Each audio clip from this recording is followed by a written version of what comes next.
दाऊद खेल में clean and green Pakistan के तहत सफाई मुहिम का तसलसल जारी। कोऑर्डिनेटर 2 वज़ीर-ए-आज़म अहमद खान नियाज़ी ने मुस्लिम बाज़ार सराफा बाज़ार में सफाई मुहिम में हिस्सा लिया। इस मौका पर PTI के दीगर रहनुमा भी मौजूद थे। मज़ीद जानते हैं तनवीर आबिद खान से। कोऑर्डिनेटर 2 वज़ीर-ए-आज़म हल्का 95 अहमद खान नियाज़ी की जानिब से क्लीन एंड ग्रीन पाकिस्तान की सफाई मुहिम का सिलसिला मियांवाली में जारी है।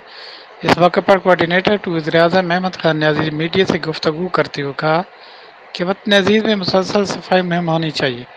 नया मियांवाली बनाने की पहली कड़ी साफ़ सुथरा मियांवाली है। उन्होंने कहा कि वज़ीर-ए-आज़म की हिदायत पर सफाई मुहिम की निगरानी कर रहा हूँ। साबका अदवार में सफाई की जानिब खातिर तवज्जो नहीं दी गई। अमला की कमी ने इसको मज़ीद पेचीदा बना दिया है। सफाई अमला के साथ अगर शहरी भी जिम्मेदारी निभाएं तो पूरा मुल्क साफ शफाफ हो जाए। सफाई मुहिम में तहरीक इंसाफ के मकामी रहनुमा नदीमुल्लाह खान, ज़ुबैर हाशमी, रिजवान खान, एजाज़ अली ने भी शिरकत की।